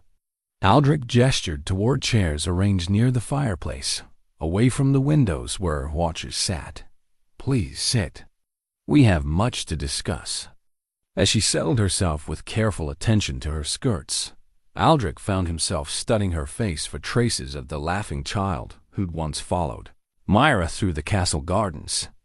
That girl had been full of questions and mischief, quick to smile and quicker to find adventure in the smallest things. This polished young woman seemed to have had all spontaneity trained out of her, "You've grown into a beautiful woman," he said gently, and was rewarded with a flush of color in her pale cheeks. "Thank you, my lord. Father says I am fortunate to be chosen as your bride." The words were perfectly proper, but something in her tone suggested they were rehearsed rather than felt. "Helena." He leaned forward slightly, lowering his voice so the watching ladies would have to strain to hear. "Tell me honestly, do you want this marriage?" Her eyes widened with surprise, as if no one had ever asked her opinion about her own future. She glanced quickly toward her watchers, then back to him, her hands twisting in her lap. "What, my lord?" she repeated softly. I'm not sure one enters into such considerations. Father says it is my duty, that our family's honor depends upon this alliance. Forget your father for a moment. Forget duty and honor and family expectations. If you could choose freely, would you want to marry me?" The question hung between them like a confession. Helena stared at him for a long moment, her carefully composed facade beginning to crack. When she finally spoke, her voice was barely above a whisper. "I love my sister very much, my lord. She used to tell me stories about you, about the life you would build together after the war ended. She was so happy, so full of dreams and plans." Helena's eyes filled with tears she didn't allow to fall. "How can I take her place knowing that every time you look at me, you'll see only what you've lost?" The raw honesty of her words cut through all pretense. It was the truth neither of them had been allowed to speak, that this marriage was built on grief and guilt rather than love or even practical affection. "You can't take her place," Aldric said quietly. "No one could. Mira was unique, irreplaceable. But that doesn't mean you deserve to spend your life as a substitute for someone else's memory." Helena's composure finally cracked, and tears began to slip down her cheeks despite her obvious efforts to maintain control. "Then what alternative do we have? Father has made his intentions clear, and your enemies grow stronger with each day you remain unmarried. Even if we both wished otherwise, what choice is there?" Choice. The word echoed in his mind, accompanied by the memory of Elen's carved horse tucked safely in his chamber. There were always choices, even when they seemed impossible to see. "What? If I told you there was another way?" he asked carefully. "A way to protect both our honor while freeing you to find the kind of love you deserve." Her eyes searched his face, looking for hope she was afraid to trust. "What do you mean?" Aldric took a deep breath, knowing that what he was about to say would change everything for both of them, for their families, for the political landscape that had seemed so fixed and immutable just hours before. "I mean that I cannot marry you, Helena. Not because there's anything wrong with you. You're beautiful and kind and deserving of so much more than what I could offer. But because my heart belongs elsewhere, to someone who showed me what love looks like when it's chosen freely rather than imposed by obligation." Helena's tears stopped as shock replaced sorrow in her expression. Around them, the solar had gone deadly quiet. Even her ladies-in-waiting had stopped pretending to embroider. "At the alliance, your enemy's father will be furious," Aldric agreed. "And my enemies will see this as weakness, which means I'll have to find other ways to protect my lands. But strength built on a foundation of misery and resentment isn't real strength, Helena. It's just elaborate suffering." He reached across the space between them and took her hands gently. "You deserve a husband who chooses you because he can't imagine life without you, not because political necessity demands it. And I finally realized that I deserve the same chance at happiness. For the first time since entering the solar." Helena smiled, a real smile that transformed her face and let him glimpse the spirited girl she might still become if freed from the cage of others' expectations. "There will be consequences," she said softly. "For both of us." "Yes," Aldric agreed, thinking of the battles he would have to fight, the alliances he would have to forge through strength rather than marriage, The long journey north to a village where a woman with silent voice waited without hope for his return. But some consequences are worth facing if it means living a life that's truly our own. As he rose to leave to face Duke Edmund's rage, to begin the complex work of untangling himself from obligations that had seemed unbreakable, Aldric felt something shift inside his chest. Not the sharp crack of breaking, but the slow, sweet expansion of hope taking root after years of dormancy. He had made his choice. Now came the much harder task of making it real. The storm that followed Aldric's refusal to marry Helena made the tempest that had first driven him to Millbrook seem like a gentle spring shower. Duke Edmund's rage was magnificent in its fury, filling the great hall with accusations of dishonor, broken oaths, and betrayal that echoed off the stone walls like thunder. "You dare break faith with my family again?" Edmund's voice carried to every corner of the keep. "First you failed to protect my daughter, and now you reject her sister like some common merchant's child? What manner of knight are you? The kind who refuses to build happiness on someone else's suffering." Aldric replied calmly, standing before the assembled nobles who'd come to witness what should have been a betrothal ceremony. "Helena deserves better than a husband who can never love her as she should be loved." The political ramifications were immediate and severe. Lord Garrett interpreted the broken engagement as a sign of weakness and pressed his advantage, moving deeper into Aldric's territory with reinforcements from Duke Edmund's own forces. Other enemies emerged from the shadows, sensing opportunity in the apparent chaos at Ravenshollow Keep.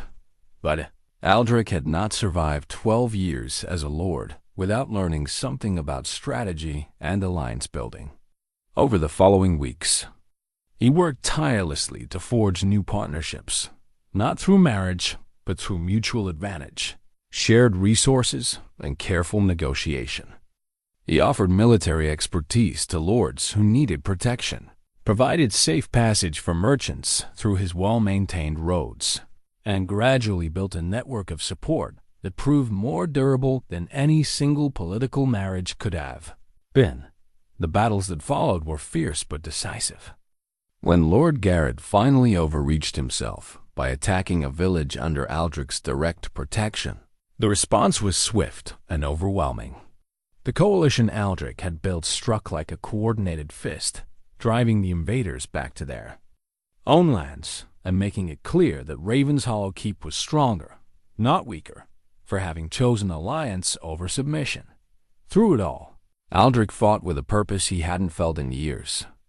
Every sword stroke, every strategic decision, every long night spent planning defenses was driven by the knowledge that he was protecting not just his lands and people, but the possibility of returning to the life he'd chosen, the life that waited for him in a small village where a woman with gentle hands and knowing eyes tended her garden and wondered if he would ever come back. It took 3 months to stabilize his borders, establish his new alliances, and ensure that his lands were secure enough to leave in Thomas's capable hands for extended periods. 3 months during which he woke each morning with Elen's carved horse on the table beside his bed, its simple message choice serving as both reminder and promise. When he finally felt ready to make the journey north, spring was beginning to touch the countryside.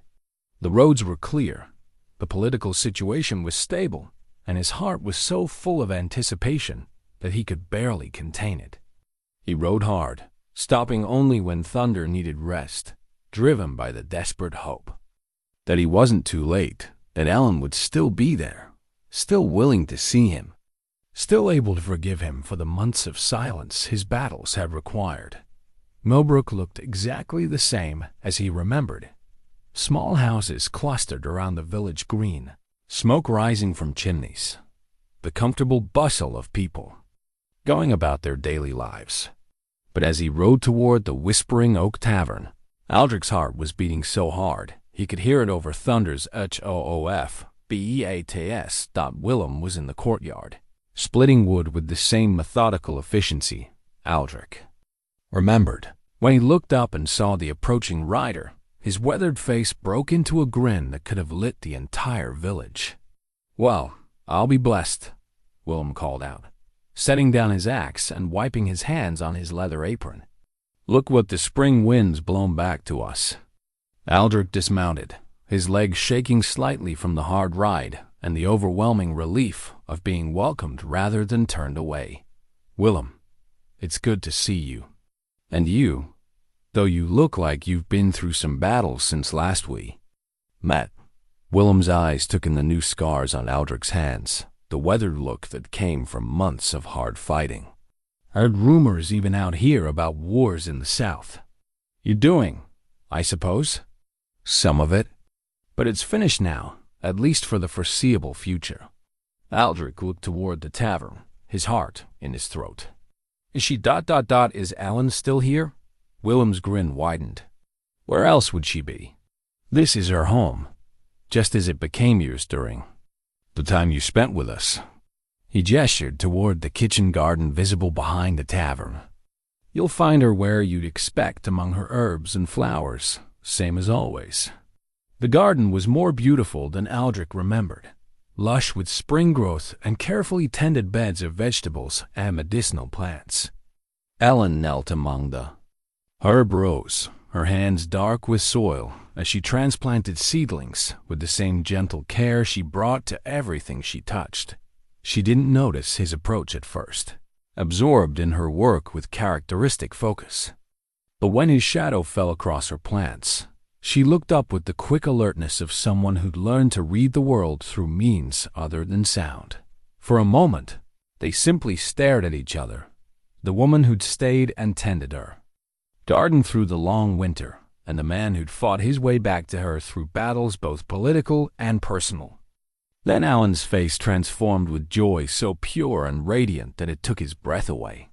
Her hands moved in the sign language he'd learned to love, but the words were unnecessary. Everything he needed to know was written in her eyes, in the way. She rose gracefully to her feet and came toward him without hesitation, in the smile that seemed to embrace not just him, but the entire spring morning around them.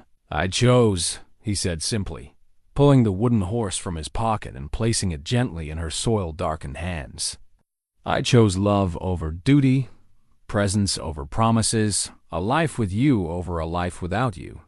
Elen's response was wordless but eloquent. Her arms around his neck, her face pressed against his shoulder, her body trembling with the same overwhelming relief and joy that coursed through his own veins.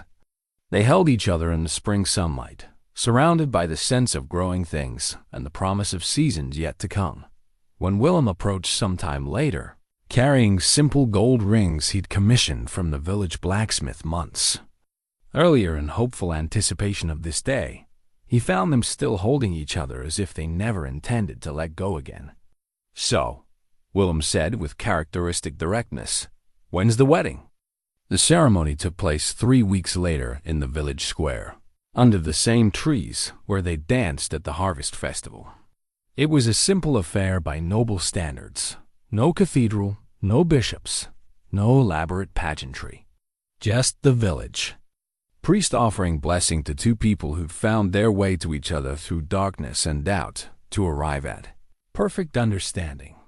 Elen wore a dress of cream-colored wool that Margot and the village women had sewn together, decorated with wildflowers from her garden and a circlet of woven herbs that made her look like a woodland goddess. Aldric had chosen simple brown leather and linen, the same clothes he'd worn during his time as just another villager helping with repairs and tending gardens. Thomas had made the journey from Raven's Hollow Keep, carrying documents that formally transferred most of Aldric's holdings to his capable management, while retaining enough for his lord to live comfortably, but simply. The older man's initial shock at seeing his master choose love over duty had given way to quiet approval as he witnessed the transformation in Aldric's bearing, the peace in his eyes, the genuine joy that radiated from his every gesture. "You look like a man who's finally found his way home," Thomas observed as they shared ale after the ceremony. "I've served you for 15 years, and I've never seen you so present." It was the perfect word, present. Not dwelling in the grief of the past or anxious about an uncertain future, but fully engaged with the life he was actually living. Elen had taught him that gift, had shown him through her own example what it meant to be completely where you were, with whom you were, doing what you were doing. The wedding feast was held in the tavern's common room, expanded by moving tables into the courtyard and hanging lanterns from every available branch and beam. The food was simple, but abundant: bread baked by Margot, vegetables from Ellen's garden, ale brewed by Willem, and stories shared by everyone who'd watched their love story unfold. As the evening wore on and the celebration moved from formal toast to informal dancing, Aldric found himself thinking about all the paths that had led him to this moment, the grief that had driven him from his keep, the storm that had forced him to seek shelter, the gradual healing that had allowed him to love again. Each step had been necessary. Each choice had led inevitably to this one perfect evening. No regrets?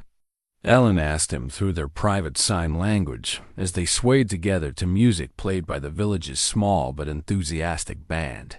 Her question was serious. Despite the joy of the occasion, she wanted to be certain he wasn't sacrificing too much for their happiness. "Only that it took me so long to understand what truly mattered," he replied, both in signs and spoken words.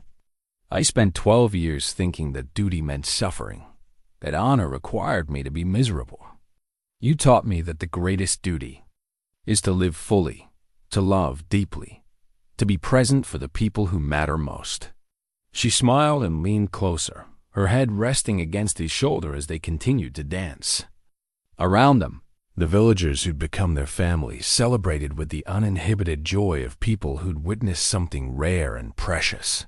Two souls finding their perfect match against all odds. Later that night, in the small room above, the tavern that would now be their home, they sat by the window looking out over the peaceful village.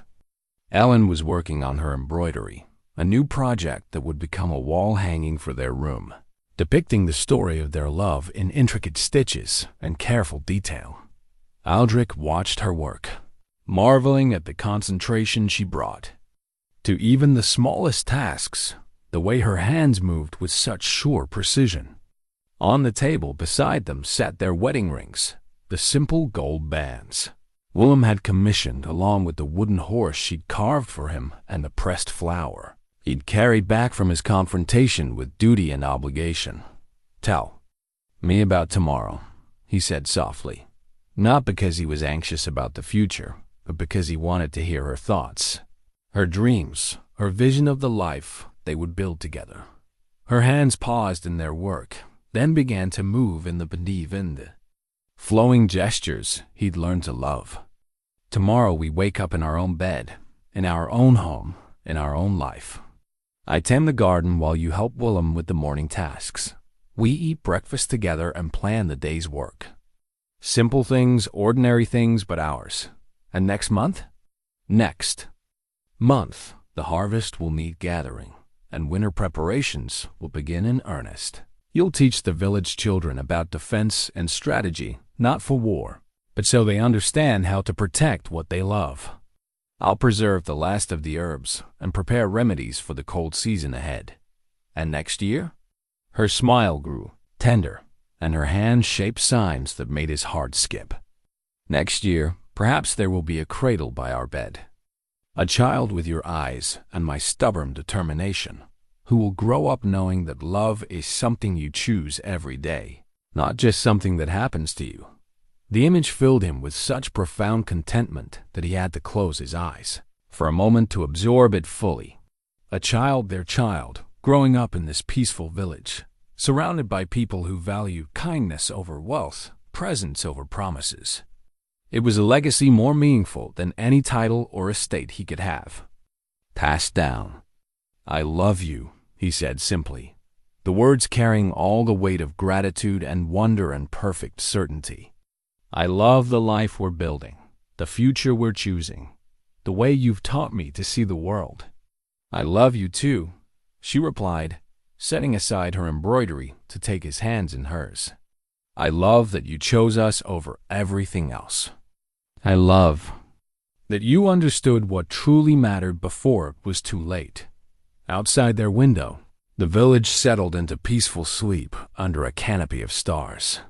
Inside their small room, two people who'd found their way to each other despite all obstacles held hands and planned a future built on love, understanding, and the quiet courage to choose happiness over convention. The wealthy knight who'd refused all brides for 10 years had finally found his perfect match, not in a noble lady with political connections, but in a mute tavern maid who taught him that the greatest riches were the ones you carried in your heart.